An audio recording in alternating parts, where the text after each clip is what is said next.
Ryzen 3. Starting at the bottom of the lineup, we've got Ryzen 3. This is AMD's entry-level chip, and it's built for people who just need a computer to get basic stuff done. Browsing the web, watching YouTube, writing documents, that kind of thing.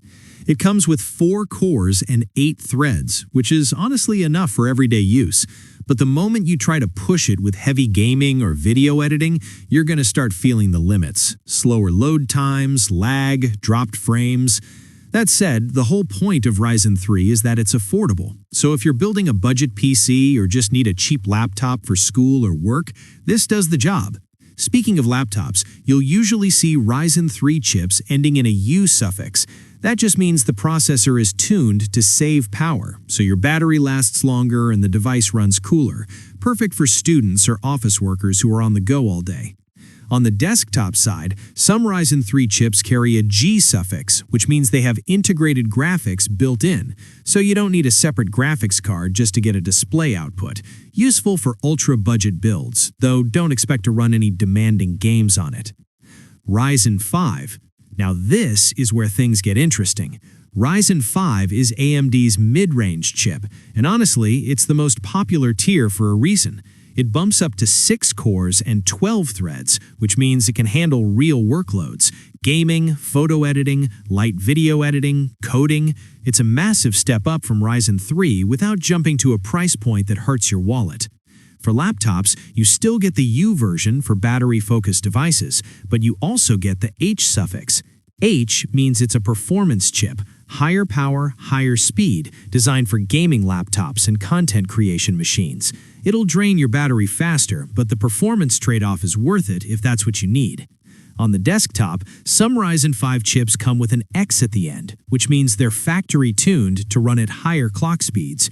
If you want a little extra kick without paying for a Ryzen 7, the X models are worth looking at. Ryzen 7. Step up to Ryzen 7, and now you're in serious performance territory. This one's for content creators, streamers, and anyone who runs a lot of heavy applications at once. 8 cores, 16 threads. That means you can be gaming at high settings, streaming to Twitch, chatting on Discord, and have a browser open, all at the same time, without things falling apart. For laptops, Ryzen 7 introduces 2 extra variants, HS and HX. HS is designed for slim, premium laptops that want strong performance without running hot. Think of it as the polished version, power efficient but still fast. HX, on the other hand, is fully unlocked for maximum performance. These chips are found in big gaming laptops with serious cooling systems because they push hard and run hot to get there. On the desktop side, Ryzen 7 also gets the X3D version, which uses AMD's 3D V-Cache technology.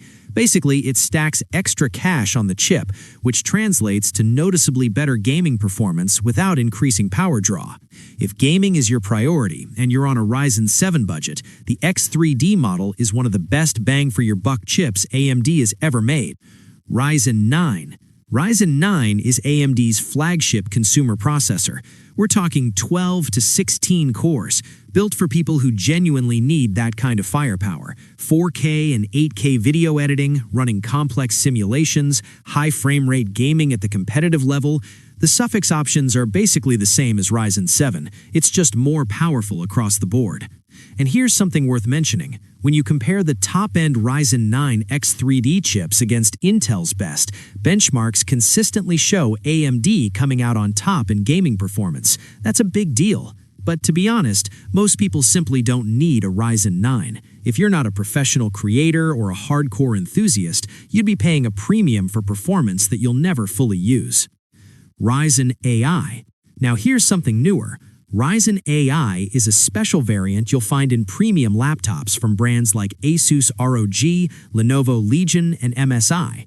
What makes it different from a regular Ryzen chip is that it includes an NPU, a neural processing unit. Think of it as a dedicated mini processor inside the chip that's specifically designed to handle AI tasks. So instead of your main CPU doing all the heavy lifting for AI features, the NPU handles it separately. The result? Your laptop stays cooler, uses less power, and your CPU stays free for everything else. In practice, this kicks in when you're using things like Microsoft Copilot in Windows 11, AI generative fill in Photoshop, smart upscaling in video editors, or even background blur and noise cancellation in video calls through Windows Studio effects. It's genuinely impressive tech, but it's most useful for developers, remote workers, and creative professionals. For the average user, it's more of a nice-to-have than a must-have. Ryzen Pro. Ryzen Pro processors are basically the business editions of the regular Ryzen lineup. You can find Pro versions of Ryzen 3, 5, 7, and 9, and sometimes they're paired with Ryzen AI features too. The raw performance is the same as the standard chips, but what makes Pro special is the security and management features built in. First, there's Ryzen Memory Guard, which encrypts the data sitting in your RAM, so if someone tries to physically steal your device and pull the data, they won't be able to read it. Second, there's remote management support, which lets IT teams configure, update, or even lock company laptops from anywhere. If you're running a business with dozens or hundreds of machines, that's a massive time saver. You won't find these in regular consumer laptops. They're aimed squarely at enterprise and corporate environments. Ryzen Z. This one's a little different. Ryzen Z is Ryzen's processor line built specifically for handheld gaming devices, like the Asus ROG Ally.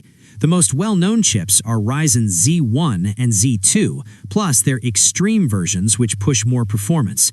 Because handheld devices are small, there's no room for a dedicated graphics card, so Ryzen Z always comes with integrated graphics built right into the chip.